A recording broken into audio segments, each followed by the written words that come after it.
Sunday morning and welcome back at 6:30. I'm Maddie Kurth. Boy, we're going to feel that heat today. So let's get you over to meteorologist Hannah Gard for a check of that forecast for anything you have planned on this Sunday. Yep, if you're trying to get outside today, we're once again going to feel those very summer-like conditions. You're already feeling that this morning. It is 82 degrees in New Orleans. We're seeing the 70s elsewhere. And the dew points quite high to start off the day. We're almost to 80-degree dew points already at New Orleans International. North Shore not quite as bad, 72 in Hammond, but still very, very muggy to start off today. Our feels like temperatures on the South Shore already in the 90s, so we'll very quickly see those heat index values climbing into the triple digits through the afternoon.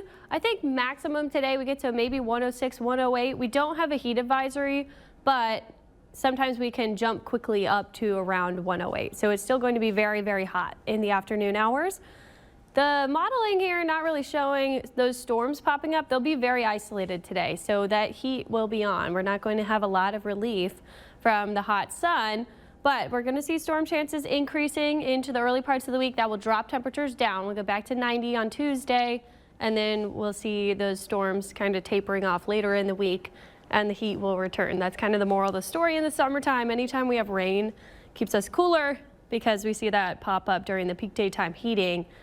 But if we don't, really starting to fry. So here's why we've been so hot though. We have high pressure on water vapor that shows the upper levels of the atmosphere. You see this clockwise spin.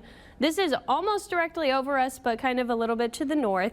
We have these little spins, though, that are traveling around the high. See this counterclockwise spin? That's a little area of low pressure, and they're going to go in this direction, not directly into us, but they bring little plumes of moisture. So we do have to watch for these little waves of moisture that are going around the area of high pressure through the early parts of the week. This is going to increase our rain chances, especially in the coastal areas. After midweek, we see a little bit of a pattern change. That high is going to be slightly more to the north, and some of the modeling has a low in the upper levels forming, which could bring about some more moisture to the southeast, but farther to the north. It's not coastal moisture. So we still keep the rain chances around, but they're not going to be quite as high as that plume of moisture coming by on Tuesday. That looks like the wettest day. Today, very isolated storms. Tomorrow, a little bit higher coverage, and then Tuesday we're looking at coastal showers especially, but that moisture coming in from the east. Wednesday, Thursday, as the high pulls farther north, the rain will follow, and you can see it's kind of more to the north of us. Same with Thursday. So we'll still watch for those storm chances, but they're not incredibly high every day, except for Tuesday. I think that'll be our best chance to get some moisture.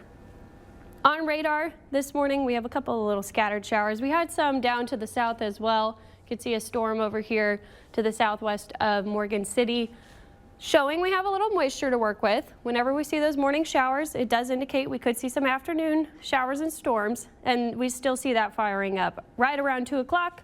That's when the rain usually kicks in each day in the summertime. Peak daytime heating, the lake and sea breeze start to collide, and we see that happening here on the modeling, those storms popping up. Not super widespread, pretty isolated little downpours. It becomes more of a wave of moisture tomorrow. See how it's coming from due east now, those winds, and you're going to see that moisture coming straight off of the waters into South Shore areas, climbing up to the North Shore as well, and then we continually see that moisture into Tuesday. So that's what we're talking about with the increased storm chances into Tuesday. We'll just have a big plume of moisture coming by, so we will have to watch for that.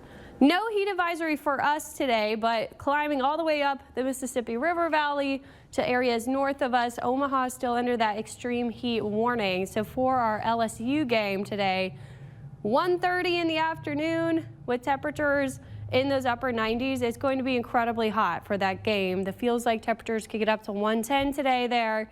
So those players really going to have to beat the heat. It's going to be a lot better tomorrow for Game 3, especially because it's in the evening, but there are higher rain chances, so they'll have to watch for potential rain delays there. Looking at the tropics, we still are watching this area off the eastern Pacific for a high chance of tropical development. That would be the F-named storm over there. They've had a lot of storm activity, and it's kept our side quiet. Typically, if the eastern Pacific is very active, we're not going to see much happening. On the Atlantic side, that's exactly what's played out. No development expected over the next 7 days still, and we are getting very close now to July. I think there's a good chance that we make it to July without an Atlantic named storm. So that would be one of the slowest starts to the season since at least 2014.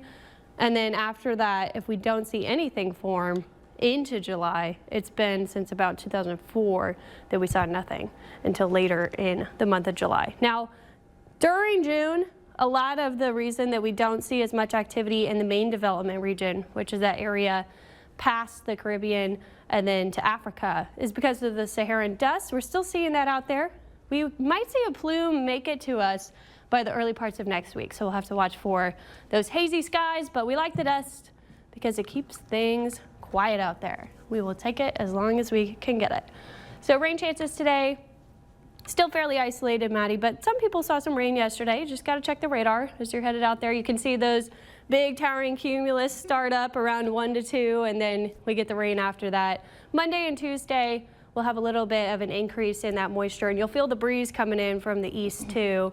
But later in the week, it's still that summery pattern, beating the heat. Doing what we can, right? Yeah, you have to. Get out there, try to go to the pool, whatever you can to cool off, and then take breaks. I know we don't have a heat advisory, but that heat can still compound if you're going to be out there for a long time. You can feel it all right. Yeah. All right, thanks, Hannah.